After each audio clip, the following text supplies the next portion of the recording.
नमस्कार, मैं हूं प्रकाश श्रीवास्तव। हमारे खास कार्यक्रम पूरा सच में आपका स्वागत है। और खबरों की दुनिया में पूरा सच बहुत जरूरी होता है, क्योंकि झूठ से भी खतरनाक होता है अधूरा सच, और उसी तरह खतरनाक होती है अधूरी खबर। इसलिए हर खबर का पूरा सच हम आपको बताएंगे, वो भी तथ्यों, तर्कों और सबूतों के साथ। तो आइए बिना देर किए देखते हैं पूरा सच।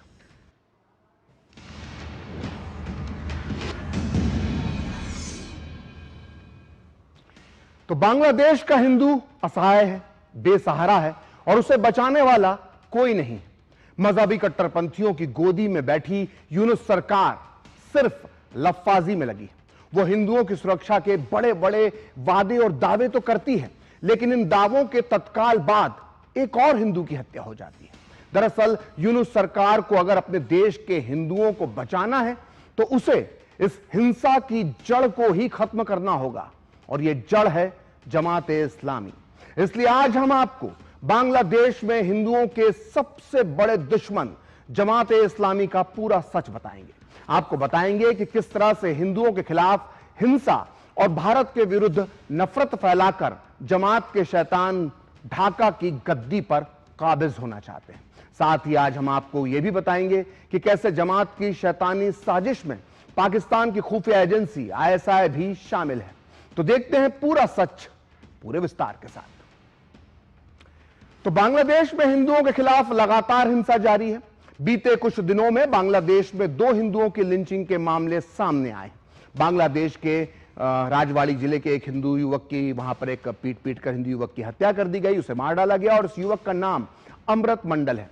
इससे पहले दीपू दास नाम के हिंदू युवक की भी मॉब लिंचिंग की गई थी, और उसके शव को चौराहे पर लटका कर जला दिया गया था। वहीं चटगांव में हिंदुओं के एक गांव को भी आग लगा दी गई थी। अब बांग्लादेश में हिंदुओं के खिलाफ लगातार हो रही हिंसा को लेकर भारत ने एक बार फिर गहरी चिंता जताई है। विदेश मंत्रालय के प्रवक्ता रणधीर जायसवाल ने आज कहा है कि बांग्लादेश में अल्पसंख्यक समुदायों के प्रति जारी शत्रुता गंभीर चिंता का विषय है।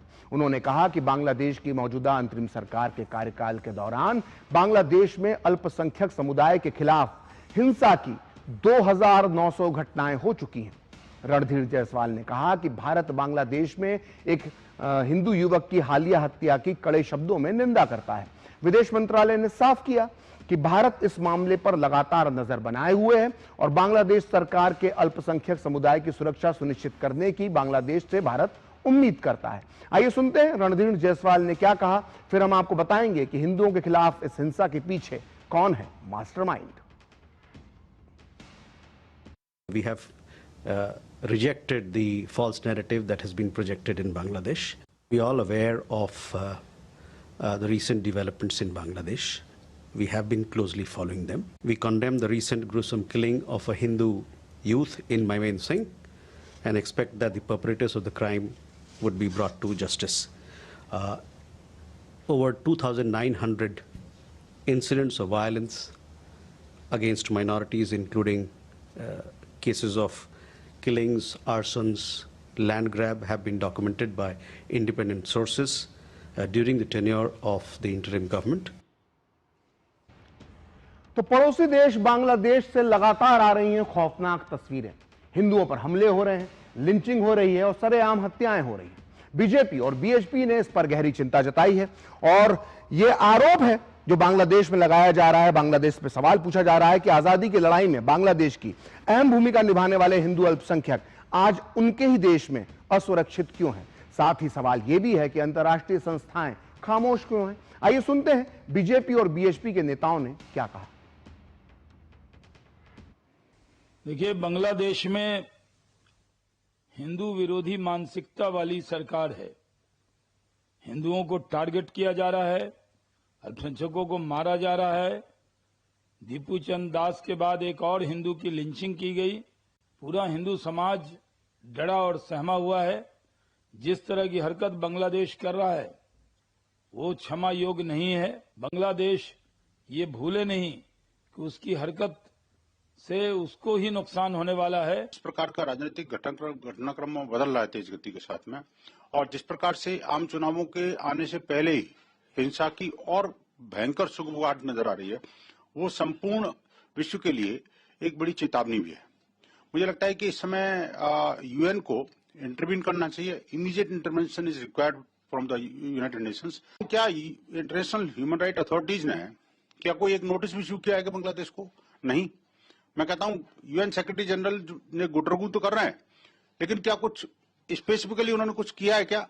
ये बड़ा विचारणीय विषय है। बंगाल की संस्कृति को पूरी तरह से तहस नहस करके समाप्त करने का जो कुत्सित प्रयास किया जा रहा है वो बेहद गंभीर है। तो बांग्लादेश जल रहा है। एक तरफ हिंदुओं के खिलाफ हिंसा का दौर शुरू हो चुका है, तो वहीं दूसरी तरफ राजनीतिक हिंसा भी हो रही है। साथ ही साथ मीडिया को भी निशाना बनाया जा रहा है। दरअसल इस तरह की जो सभी तरह की जो हिंसा हो रही है उसका एक कॉमन कनेक्शन है, और वो है बांग्लादेश का बदनाम कट्टरपंथी संगठन जमात-ए-इस्लामी। जमात न केवल बांग्लादेश में शरिया कानून लागू करना चाहता है, बल्कि जमात को पाकिस्तान की कठपुतली भी माना जाता है। अब बांग्लादेश के कुछ समझदार लोग ये बात खुलकर बोल रहे हैं कि मोहम्मद यूनुस ने जो पिछले साल जमात-ए-इस्लामी पर से प्रतिबंध हटाया था, ये सब उसी का नतीजा है। जमात की हिंदुओं से नफरत बहुत पुरानी है। पहले भी वो हर मौके पर हिंदुओं के खिलाफ हिंसा करता था, लेकिन यूनुस सरकार में तो उसे खुलेआम लाइसेंस मिल गया है, लाइसेंस टू किल।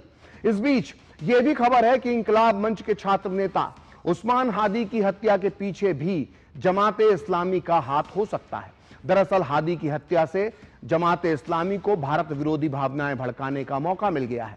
हादी की हत्या के बाद जमात-ए-इस्लामी की यूथ विंग छात्र शिविर ने भारतीय उच्चायोग के सामने हिंसक प्रदर्शन किया और 2 बड़े अखबारों के दफ्तर में आग भी लगा दी। कई ऐसे सुराग मिले हैं जिनके आधार पर यह कहा जा रहा है कि एनसीपी के इंकलाब मंच के छात्र नेता उस्मान हादी की हत्या के पीछे भी जमात-ए-इस्लामी का हाथ हो सकता है। दरअसल 12 दिसंबर 2025 को हादी की गोली मार की हत्या कर दी गई थी, और उसकी हत्या का जो आरोपी था फैजल करीम मसूद करीब 1 साल पहले नवंबर 2024 में अवैध वसूली के आरोप में गिरफ्तार भी हुआ था। उस पर 2 केस लगाए गए थे। इन दोनों ही केस में जमात-ए-इस्लामी के एक बड़े नेता और वकील शिशिर मुनीर ने मसूद को जमानत दिलवाई थी। जाहिर है हादी के हत्यारे मसूद और जमात-ए-इस्लामी का कहीं ना कहीं कोई ना कोई कनेक्शन, लिंक जरूर है। यही आरोप बीएनपी के वरिष्ठ नेता नीलोफर चौधरी मौनी ने एक टीवी डिबेट में लगाया है। आप भी सुनिए उन्होंने क्या कहा। শিশির মনির দুইবার তাকে আপনার জামিন করিয়েছে এবং শিশির মনির এই কাজগুলো করেছে। আমি কিন্তু দায়িত্ব নিয়ে কথাটা বলছি। আমি দায়িত্ব নিয়ে বলছি, আপনি অসত্য বলছেন। কায়সার কামাল সহযোগী ছিল, সহযোগী উকিল। আমি একজন উকিল হিসেবে বলি, আপনার সময় বলবেন প্লিজ, আপনি বলবেন। আপনার নিয়ম কি? নিয়ম হচ্ছে উকিল, আপনি যদি উকিল থাকেন, আপনি একা পারলেন না, আপনার মনে হলো আরো 5টা নিতে পারেন। আপনি আপনার আসামি পক্ষ বা বাদী পক্ষ যদি চায় হ্যাঁ আরো 10টা উকিল নেব, সমস্যা নাই, টাকা কোনো ম্যাটার না, আপনি নিতে পারেন। তো সেইখানে কায়সার কামাল বা তার আরেকজন সহযোগী, সেটাও বিএনপি। এবং এইখানে কিছু কিছু উকিলের ক্ষেত্রে আমি বলি, হায়ারে যে উকিলগুলা যায়, হায়ারে সে উকিলগুলো আওয়ামী লীগের সময় আওয়ামী লীগের উকিলরাও বিএনপির হায়ারে নিছে। কেন নিছে? যাতে জামিনটা হয়। ঠিক এখনো বিএনপির একটা উকিল নিছে, কিন্তু মেন যে উকিল, মেন যে 2-2বার বের করছে, তাকে কে বের করছে? কারা বের করছে? 17 লক্ষ টাকা নিয়ে ধরা খাইলো। 1 মাসের মধ্যে কিভাবে আমরা আসামিদের ধরা পড়তে দেখি। तो यूनुस की सरकार ने सत्ता में आते ही जमात-ए-इस्लामी पर से प्रतिबंध हटा दिया था। इसके बाद इसी साल 1 जून को बांग्लादेश की सुप्रीम कोर्ट ने भी जमात को हर तरह की राजनीतिक गतिविधियां करने की छूट दे दी। इसके बाद से जमात ने हिंदुओं के खिलाफ नफरत फैलाना शुरू कर दिया और साथ ही साथ भारत विरोधी भावना को भी खूब हवा दी। इससे जमात को काफी फायदा हुआ और उसने अपना मजबूत वोट बैंक तैयार कर लिया। यहां तक कि कुछ दिन पहले तक बांग्लादेश की सियासत में जमात सबसे बड़ी ताकत बनती दिख रही थी। पाकिस्तान के इशारों पर नाचने वाली जमात-ए-इस्लामी ने 8 इस्लामी पार्टियों का गठबंधन भी बना लिया था और जमात को लग रहा था कि वो सत्ता में काबिज हो जाएगी, लेकिन उसके रास्ते में अब एक रुकावट आ गई है और वो बाधा है बीएनपी और तारिक रहमान। असल में ढाका की धरती पर तारिक के कदम पड़ते ही जमात के जो कैलकुलेशन थे वो बिगड़ने लगे। तारिक रहमान की पार्टी बीएनपी चुनावी सर्वे में अब आगे हो गई है और तारिक रहमान प्रधानमंत्री पद के प्रबल दावेदार माने जा रहे हैं। और अमेरिका के जाने माने इंटरनेशनल रिपब्लिकन इंस्टीट्यूट ने दिसंबर में एक सर्वे किया था जिसमें यह दावा किया गया है कि आगामी चुनाव में बीएनपी को संसद में सबसे ज्यादा सीटें मिल सकती हैं और अगर ऐसा होता है तो तारिक रहमान को ढाका की गद्दी मिल सकती है। और जमात ही नहीं बल्कि तारिक रहमान की वापसी से छात्रों की पार्टी एनसीपी को भी झटका लग सकता है। आंदोलनकारी छात्रों ने भी बांग्लादेश में भारत विरोधी भावनाओं को खूब भड़काया था। अब इसलिए तारिक रहमान के आने के बाद छात्र पार्टी एनसीपी ने जमात इस्लामी से गठबंधन करने का फैसला किया है। यह खबर बांग्लादेश के अखबार प्रथम ऑलो की रिपोर्ट के मुताबिक है और एनसीपी जमात के साथ गठबंधन करने जा रही है, ऐसी मीडिया रिपोर्ट्स में कहा गया है। एनसीपी ने शुरुआत में जमात से 50 सीटों की मांग की थी, जिसे बाद में घटाकर 30 कर दिया गया है। हैरानी की बात है कि जिस जमात पर छात्र नेता उस्मान हादी की हत्या के आरोप लग रहे हैं, अब वही एनसीपी कट्टरपंथी जमात से हाथ मिला रही है। तो हिंसा झेल रहे बांग्लादेश में मजहबी नफरत फैलाई जा रही है और कट्टरपंथी इस्लामिक पार्टियां इस माहौल का पूरा फायदा उठाने की कोशिश कर रही हैं। लेकिन तारिक रहमान उनका यह खेल बिगाड़ ना दें, इसलिए सब अब एक साथ आकर पूरी ताकत लगाने की प्लानिंग में है। आइए सुनते हैं इस बारे में विदेश मामलों के जानकार रोबिंदर सचदेवा का क्या कहना है। Because you see, end of the day, politics is a game of power. They all want power. So BNP is there, which is soft Islamic, anti-India. Then you have Jamaat, which is hard Islamic and hard anti-India. Then you have the Citizens National Party of the Students, which is again soft Islamic, but which seems anti-India, even hard or soft there. And then you have Mr. Yunus, we don't know where he will go. And then you also have people of the Awami League. तो बांग्लादेश की कट्टरपंथी मजहबी party Jamaat Islami का जन्म पाकिस्तान के गर्भ से हुआ था और आज भी यह रिश्ता बरकरार है। 1971 में भी जमात इस्लामी ने पाकिस्तानी सेना का साथ दिया था और बांग्लादेश में अपने ही लोगों का नरसंहार किया था। यह पूरा सच हम आपको आगे बताएंगे, लेकिन पहले यह जान लीजिए कि इस वक्त जमात इस्लामी जो भी कर रहा है वो पाकिस्तान और उसकी खुफिया एजेंसी आईएसआई की शह पर कर रहा है। बांग्लादेशी पत्रकार सलाउद्दीन शोएब चौधरी ने यह दावा किया है कि पाकिस्तान की सेना के प्रमुख आसिम मुनीर ने चोरी छुपे बांग्लादेश में आईएसआई का ढाका सेल एक्टिव कर दिया है। इस ढाका सेल का मुख्य मकसद बांग्लादेश की सत्ता पर कट्टरपंथी संगठन जमात इस्लामी को काबिज करवाना है, उसे सत्ता दिलवाना है। यही वजह है कि आईएसआई का ढाका सेल चुनाव होने तक बांग्लादेश की सत्ता पर यूनुस को बरकरार रखना चाहता है और आईएसआई ऐसा माहौल बनाना चाहती है कि बांग्लादेश के चुनाव में जमात इस्लामी भारी बहुमत से जीत जाए। बांग्लादेशी पत्रकार के मुताबिक हाल ही में अखबारों के दफ्तर पर हुए हमले के पीछे भी जमात और आईएसआई के ढाका सेल का बहुत बड़ा रोल है।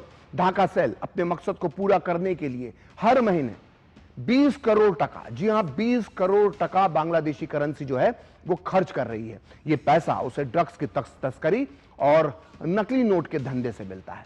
बांग्लादेशी पत्रकार के मुताबिक ढाका सेल की कमांड एक पाकिस्तानी ब्रिगेडियर संभाल रहा है और आईएसआई के स्पेशल विंग में ब्रिगेडियर के अलावा मेजर समेत कई पाकिस्तानी अफसर काम कर रहे हैं। इस बीच आपको यह भी पता होना चाहिए कि जमात इस्लामी का यूनुस सरकार पर काफी कंट्रोल है, प्रभाव है और यही वजह है कि शेख हसीना के हटने के बाद पाकिस्तान ने बांग्लादेश के साथ संबंध सुधारने में तेजी दिखाई है। नवंबर 2024 में कराची से चटगांव के बीच पहला सीधा समुद्री व्यापार शुरू हुआ, जो अब तक सिंगापुर या कोलंबो के जरिए होता था। इसके अलावा पाकिस्तान ने बांग्लादेशी नागरिकों के लिए आसान वीजा नीति की घोषणा की है और पिछले दिनों पाकिस्तानी नौसेना के जहाज का चटगांव बंदरगाह पर पहुंचना भी एक अहम संकेत माना जा रहा है।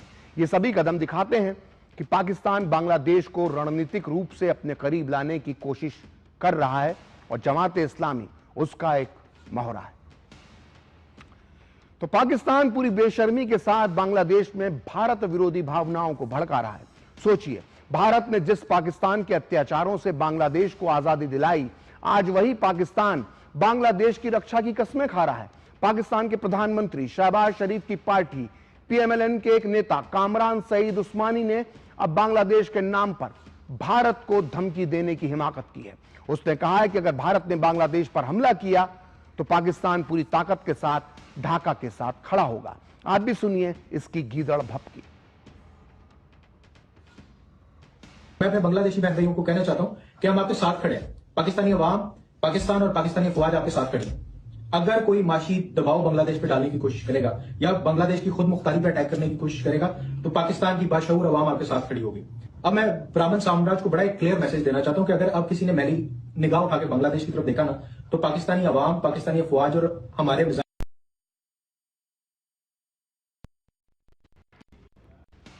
आइए अब आपको बताते हैं जमाते इस्लामी बांग्लादेश का पूरा सच। 1971 में जब पूरा बांग्लादेश पाकिस्तान से आजादी के लिए मुक्ति संग्राम कर रहा था, उस वक्त यही जमाते इस्लामी अलग बांग्लादेश की मांग का विरोध कर रही थी, क्योंकि उसका मानना था कि पाकिस्तान से अलग होकर बांग्लादेश बनाने से इस्लाम कमजोर होगा।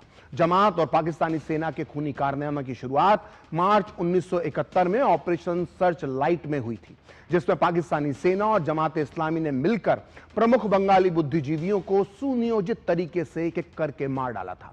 इसमें ढाका विश्वविद्यालय के प्रोफेसर, पत्रकार, डॉक्टर, कलाकार, इंजीनियर और लेखकों को पाकिस्तानी सेना और इन जमात वालों ने बेहद बेदर्दी से मौत के घाट उतारा था, और इनमें ज्यादातर हिंदू थे। लेकिन उस दौर में जमात का कहर पाकिस्तान का विरोध करने वाले बंगाली मुसलमानों पर भी टूटा था।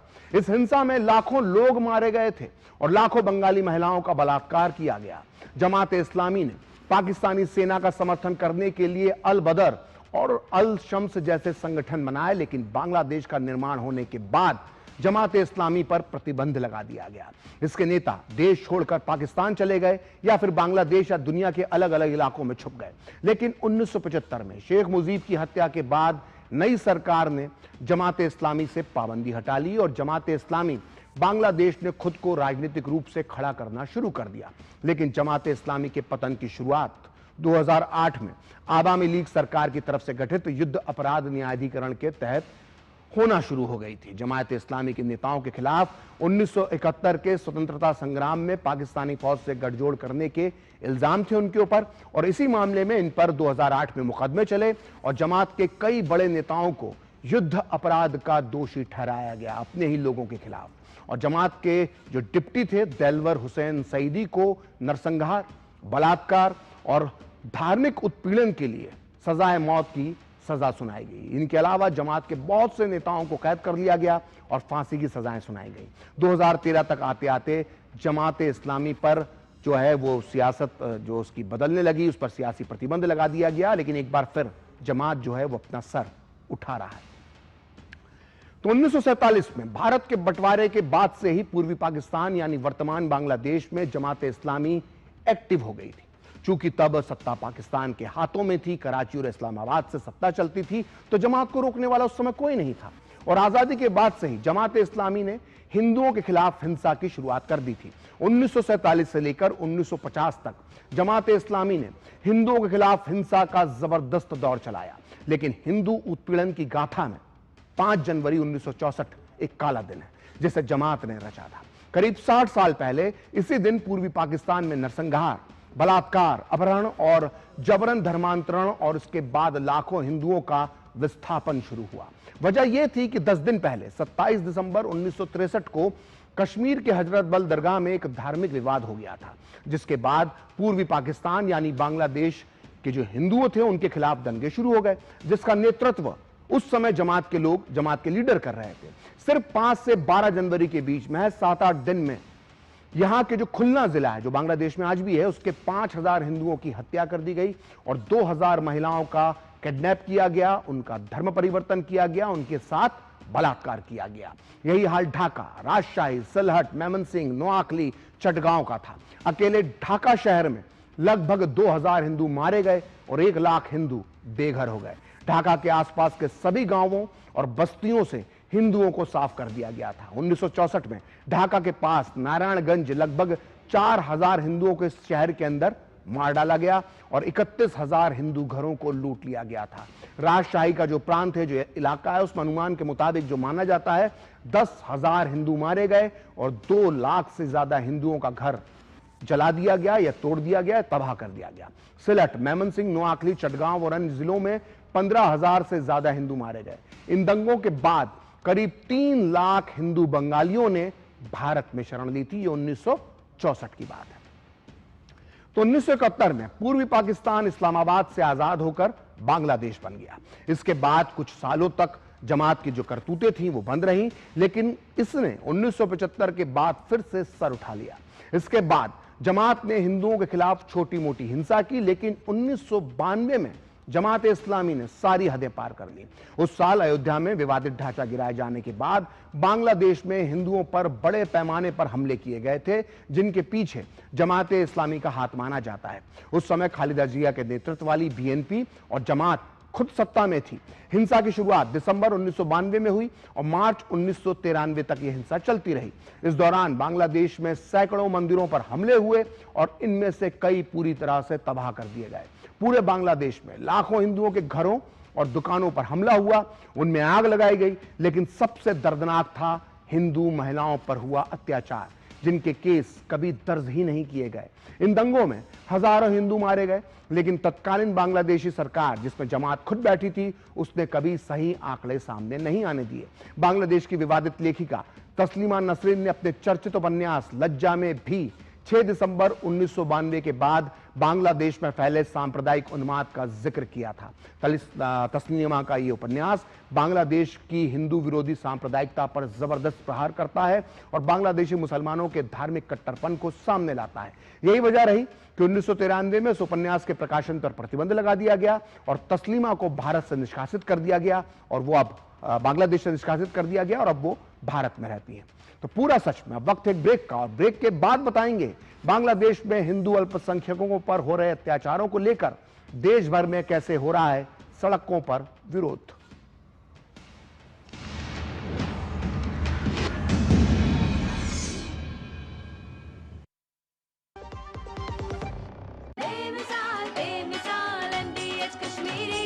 लाल रंग इसका अपार, तीखा कम है फिर भी स्वाद। बेमिसाल बेमिसाल MDH कश्मीरी, और कम डाल पर असली डाल। MDH कश्मीरी लाल मिर्च पाउडर। बेमिसाल बेमिसाल MDH कश्मीरी, MDH। जरा सी हंसी दुलार जरा सा, Amul the taste of India। जरा सी अंदर प्यार जरा सा,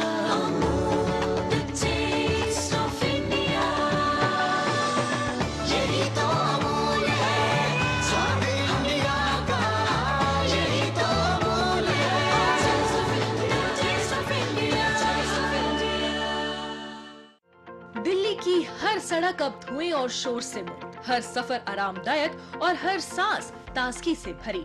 2 दशकों से प्रदूषण की मार झेलती दिल्ली अब बदलाव की राह पर। स्वच्छ हवा और बेहतर जीवन के लिए दिल्ली की नई सरकार लगातार ठोस कदम उठा रही है।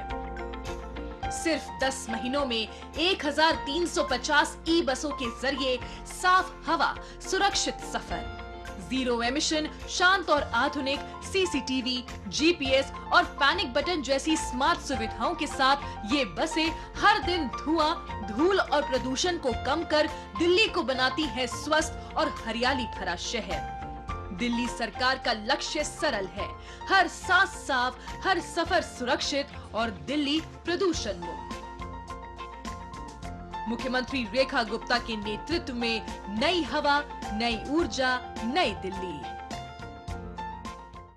जब धरती चीर कर निकलता है लोहे का पत्थर और मिलता है मोंगिया के जोश से, फिर तपता है, पिघलता है और बनता है फौलाद। अब होता है सरिया सारी खूबियों के साथ। मोंगिया स्टील, मजबूत देश का मजबूत सरिया।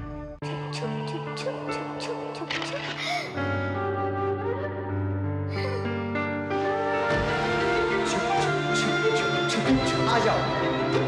Yes papa. जिंदगी किसी के लिए नहीं रुकती, हम भी आपको कहाँ रुकने देंगे।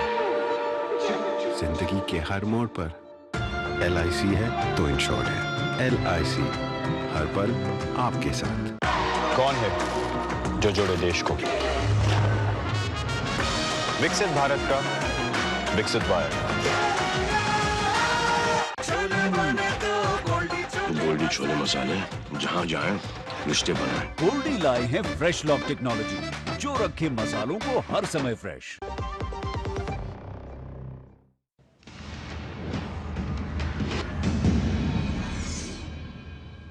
तो ब्रेक के बाद पूरा सच में आपका स्वागत है। और बांग्लादेश में अल्पसंख्यकों पर अत्याचार थमने के नाम नहीं ले रहा है और 2 हिंदू युवकों की बेरहमी से हत्या के बाद अब आगजनी और हिंसा की घटनाएं लगातार सामने आ रही हैं। आरोप है कि हिंदू परिवारों को सुनियोजित तरीके से चुन चुन कर निशाना बनाया जा रहा है बांग्लादेश में और घरों में आग लगाई जा रही है, मंदिरों को नुकसान पहुंचाया जा रहा है। लोगों के पलायन के लिए जो लोग हैं वो मजबूर हो रहे हैं और बांग्लादेश में अल्पसंख्यक समुदाय की सुरक्षा पूरी तरह से ध्वस्त हो चुकी है। बांग्लादेश में हिंदुओं पर हो रहे अत्याचार को लेकर देश भर में गुस्सा पूरे उफान पर है। सड़कों पर विरोध की आवाज बुलंद है और इस कड़ी में ओडिशा के पुरी और उत्तर प्रदेश के गोरखपुर में बजरंग दल और विश्व हिंदू परिषद ने विशाल रैलियां निकाली और अपना आक्रोश जताया। प्रदर्शनकारियों ने बांग्लादेश में हिंसा रोकने और हिंदू अल्पसंख्यक समुदाय की सुरक्षा सुनिश्चित करने की मांग की। वहीं पश्चिम बंगाल में विपक्ष के नेता और बीजेपी के वरिष्ठ नेता शुभेंदु अधिकारी ने हिंदू संगठनों के साथ मिलकर बांग्लादेश में हिंदुओं पर हो रहे अत्याचारों के खिलाफ बांग्लादेश हाई कमीशन तक विरोध मार्च निकाला। तो आज पूरा सच में इतना ही। कल फिर होगी आपसे मुलाकात अपने इस खास कार्यक्रम पूरा सच में किसी और सियासी मुद्दे की पड़ताल के साथ। तो मुझे और मेरी पूरी टीम को दीजिए अनुमति। नमस्कार।